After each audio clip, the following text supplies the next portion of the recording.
Hey y'all, I'm Sunny Dionysus, a professional fandom yapper, and today I will be interviewing Hana Hyperfixates, a professional Gravity Falls yapper.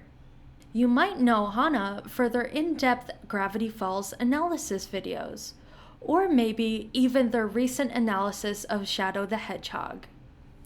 This interview is discussing the recent TikTokification of fandoms and how that relates to Gravity Falls. We compare the most recent boom of popularity that the Book of Bill brought with the old version of the fandom. Together, we're comparing this recent boom to the fandom's golden years, unpacking theories, discourse, shipping dynamics, and everything in between. We had a blast exploring how TikTok has changed the game for fandoms, and we hope you enjoy the ride. With all that said, let's get into it. We did want to put a stipulation, both of us, that this is from our own experiences with the fandom, so it's not going to be objective because none of my video essays and none of my work is objective. You know what I mean? Yeah. And And it's yours too? Question mark?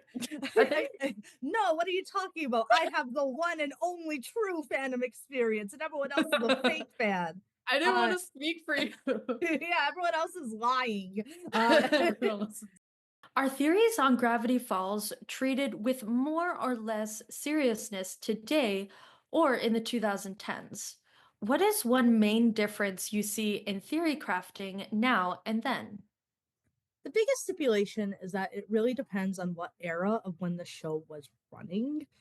Earlier on in the show, around season one, the theories I think were a lot less serious. There were more things like the Labam theory. If you don't know what that is, you can look it up. The Robbie is a zombie theory. They were also more cryptid based, which I think makes sense because season one of Gravity Falls was more focused on the cryptids. As the story evolved, as we started to see these more character driven moments towards the latter half of season one, and especially in season two, theorizing really ramped up, especially as the show took on a more serialized format.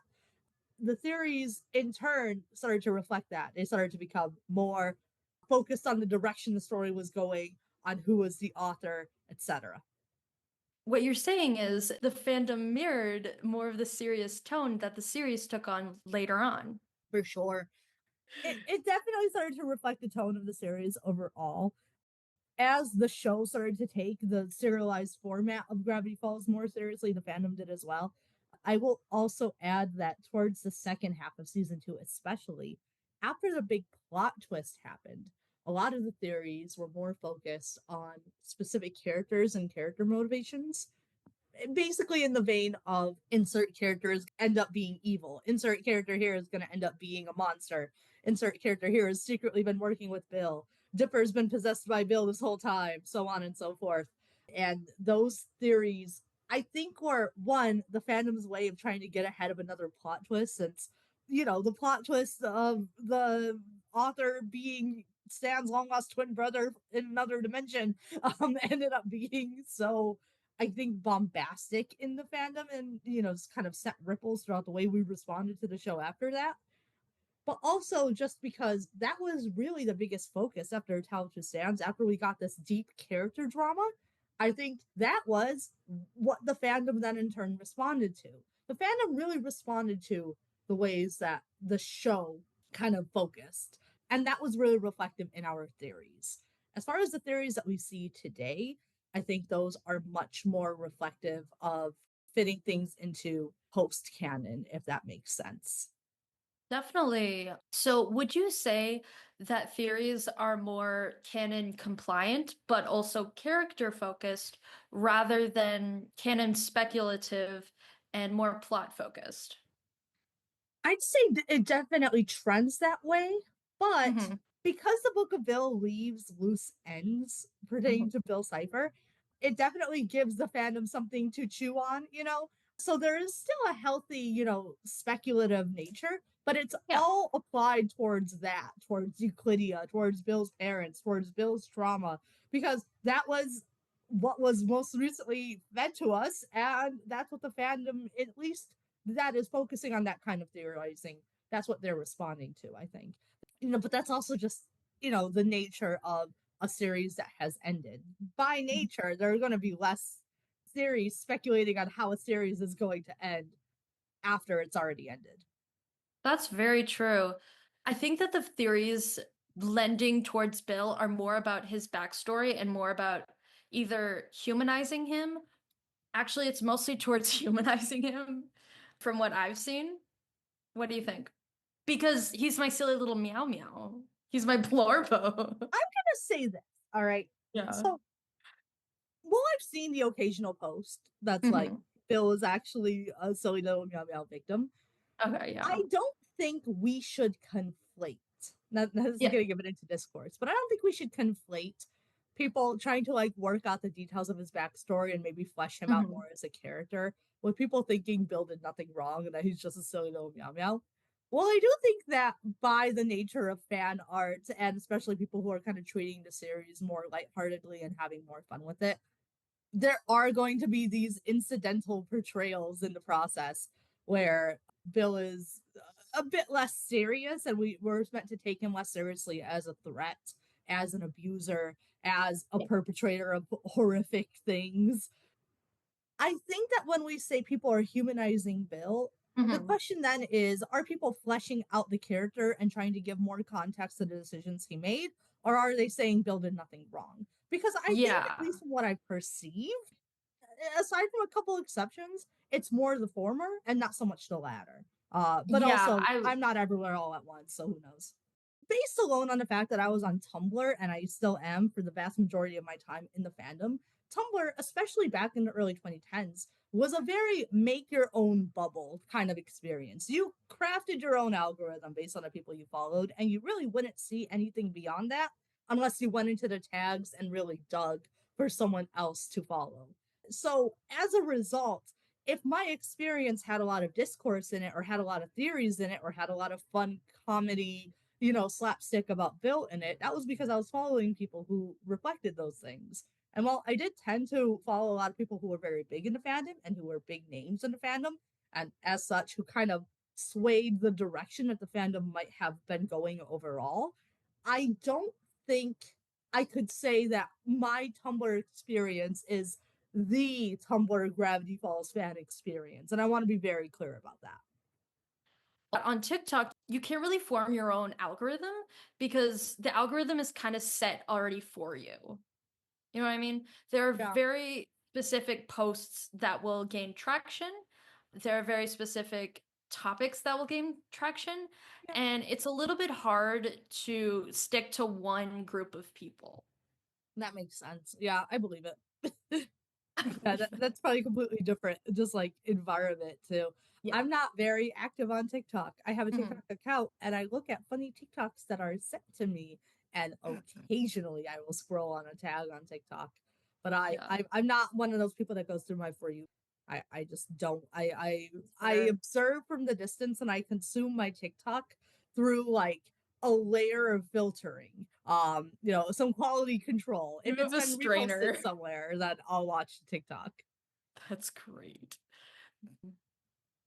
I was wondering if Alex Hirsch kind of intended for this suspicion and this analyzing of the media and how far that took the fandom.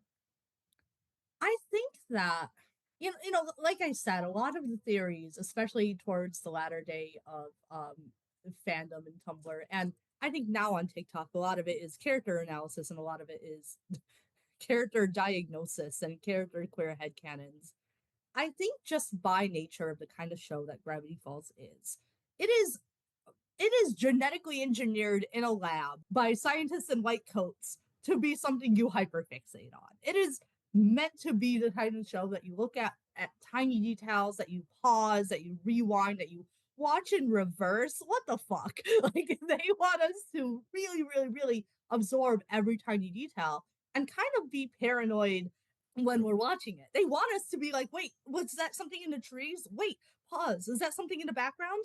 They It's cultivate a embedded into the fandom. show. Exactly. They cultivate a fandom that does this. That means that they have a fandom that has a proclivity to overanalyze things. I do not think that Alex Hirsch, even though he does intend to kind of reward that kind of behavior, he has said this before in past interviews that he wants to reward audiences for paying attention.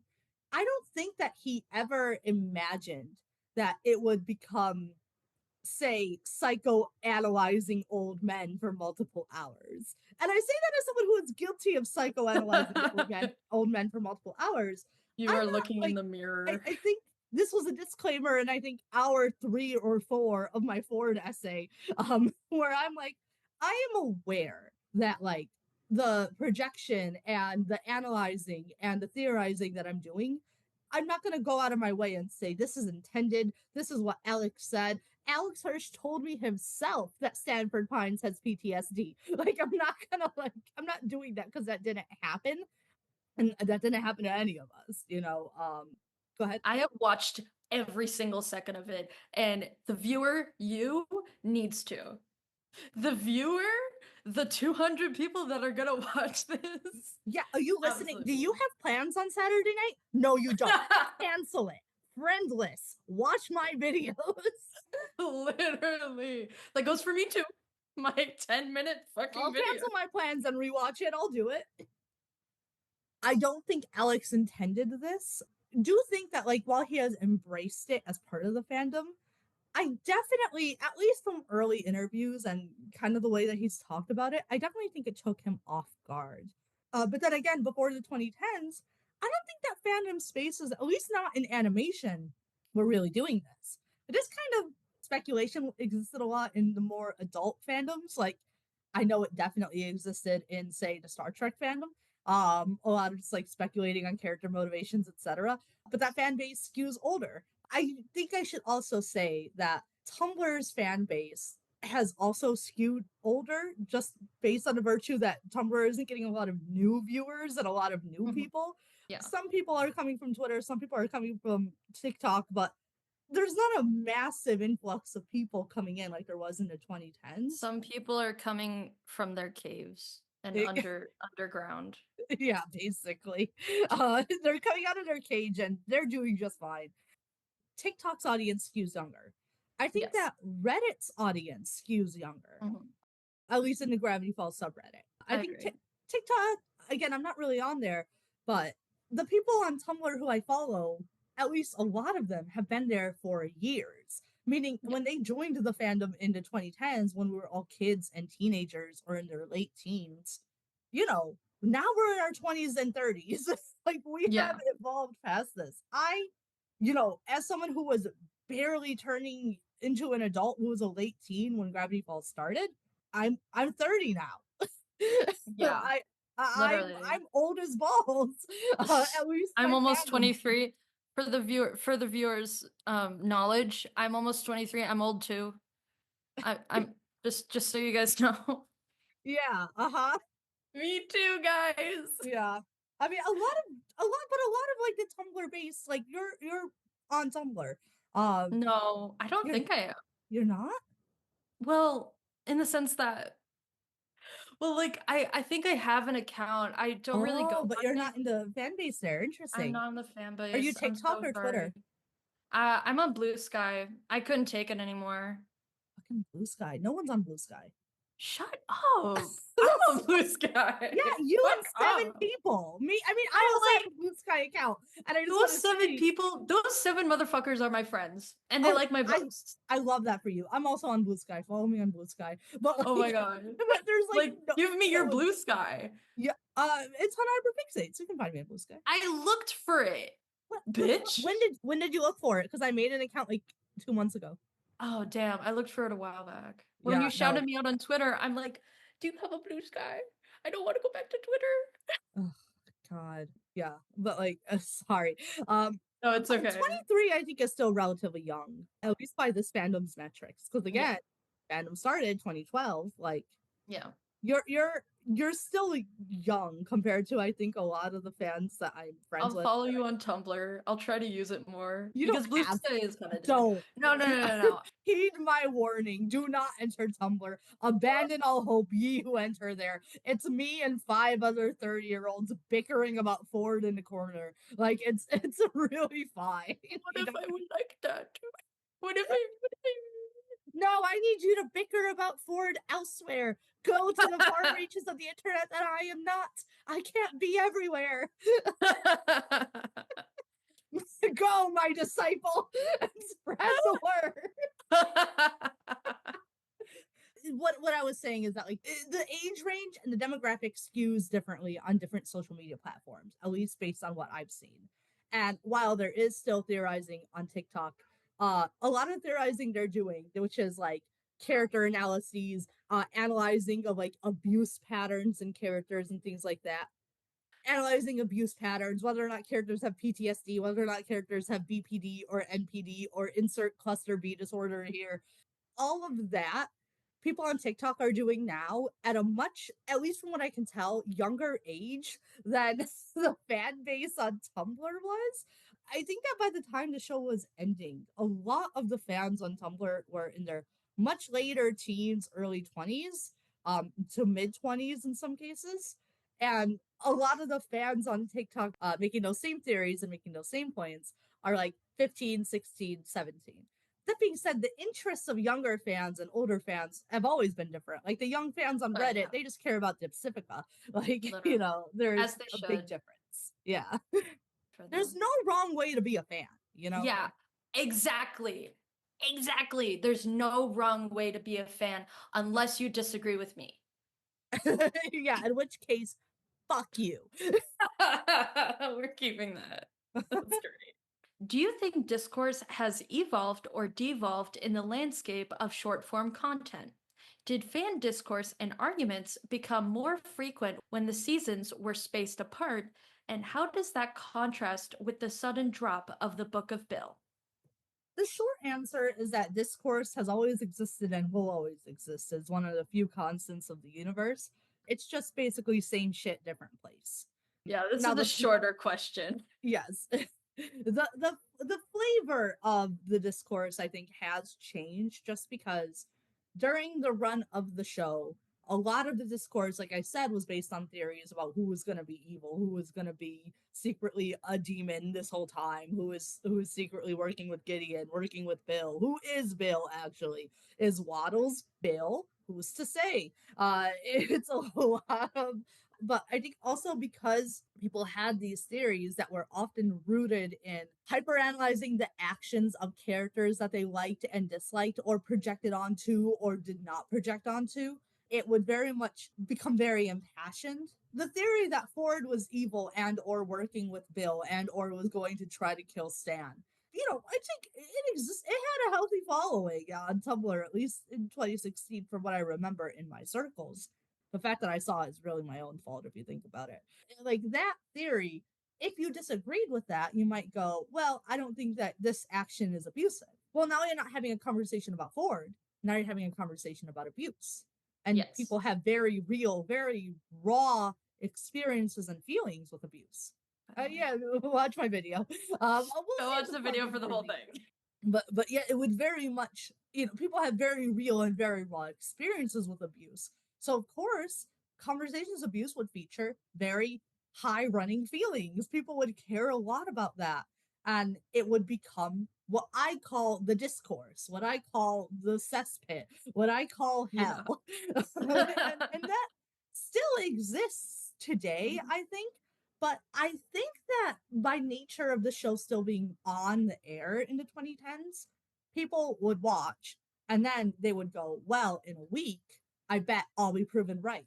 A lot of Oh, people wanted to get ahead of the plot twist that may or may not be brewing after the big Stan has a long lost twin brother plot twist.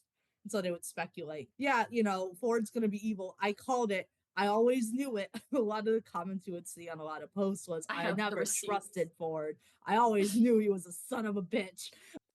Like, I knew this. Like, when the trailer for Weird Mageddon 3 dropped, and it Yeah. featured that moment where Ford is like standing in like this galaxy in the projected image by Bill Cipher when Bill is Yeah. going, you could have all the power. Look at this picture of you with a bunch of power. They only put that snippet in the trailer because of course the trailer is meant to build up hype. It's an op.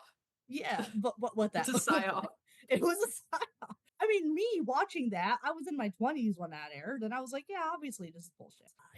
I'm watching that and I'm like, yeah, no, that feels like it might be bullshit. There were a lot of people who were like, I always knew it.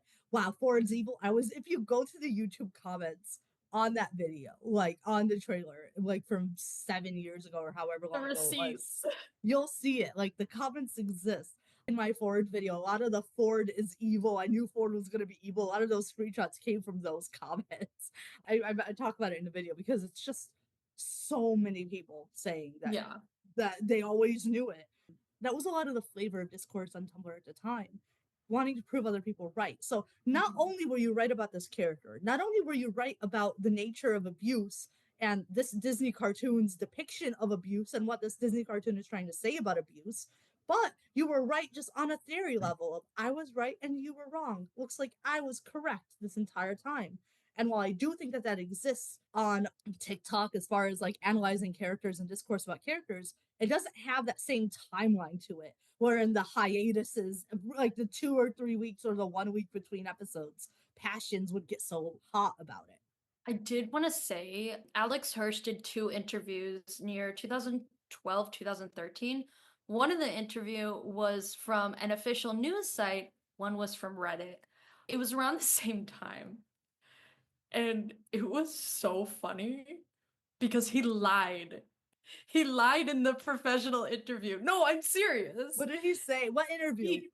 Oh my God. I forget what interview, but I have it like in my sources. I will give it to you, I promise. He says, "Oh yeah, Disney lets me have free reign. I really couldn't work at a better place. It's awesome." And then I research more, and on the Reddit, he's like, "This is the worst shit I've ever seen." It's just what seeing that back to back, the duality of a corporate animator. Yeah. He's like on the Reddit, he's saying like it's like having someone beat you with a hammer. But that was just funny. I will link it in the description. That's amazing. I love that. So, on to shipping. Do you think that the sudden influx of shipping from short form platforms can be useful for fandom engagement? Does it derail the fandom or a secret third option? Shipping is the one constant that exists in fandom spaces. Like, it will always be here. It always has been here. After we are gone from the face of the earth, the aliens will look at our remains and look at the landmarks that are left and will ship those landmarks. Like there is no there will always be shipping. It is like the one universal constant, I think, in online fandom spaces. Whether it exists in long form or short form doesn't really make a difference, but I do think that shipping is an easy thing for new fans to understand in any fandom. Like Ace Attorney, my intro to Ace Attorney was obviously like, oh, the blue one and the pink one. They're obviously boinking in the bathroom, right? Like, obviously. That's I didn't know anything about the fandom. I knew nothing about it. I just went, oh, the blue one and the pink one are gay, I guess. And then I got really into Ace Attorney, and that was my entryway because I saw some very compelling art or compelling fanfics. No, you know what it was? I saw some animatics with the characters to a song I did not Animatics. know, portraying events I did not have experience with. And I went, this feels fucking compelling. And because it was compelling, I engaged with the games that it came with. And now I care a lot about Ace Attorney. With the new era of TikTok, Mhm. I've seen more animatics, I think, in the last 2 months, mostly related to shipping, but not always. Just like more animatics on TikTok than I think I've seen in like years of fandom on Tumblr put together. Yeah. Uh, and I love animatics. I've always loved Gravity Falls animatics, but TikTok is a format that encourages them. Now, of course, a lot of those animatics are going to be shipping ones, just because, again, the nature of fandom. And as we mentioned, shipping like two characters with a nice, good character design doing something that is hot or romantic or insert adjective for shipping characteristics here is going to bring in people who might not even know that much about the character. And of course, that coupled with this explosion within the fandom related to Book of Bill, like the fandom renaissance that we're having at the moment. Yeah, like that's just gonna do that. And the fact that TikTok is a format that I'm not gonna say it's built for animatics, but it really cultivates that. It cultivates a following for animatics and for animation. Different fandom, but the majority of the Sonic the Hedgehog memes that I have been consuming have been fed to me through animatics and through TikTok. I love how And you said fed like you're a my mouth bird. is open, they are shoveling it in.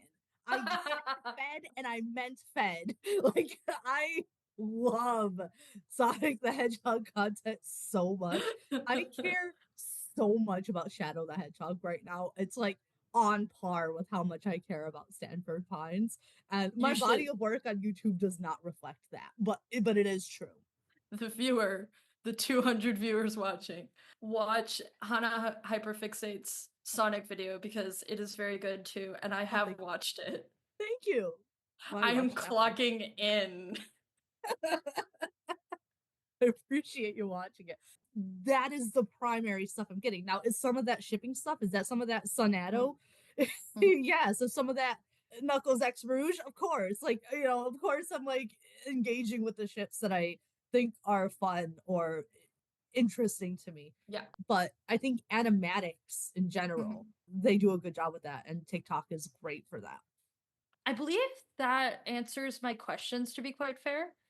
So at this point, sales have closed on Mystery Twin Mystery Bags, the project I am leading and help run, raising funds for civilians in Gaza who have been impacted by the war there.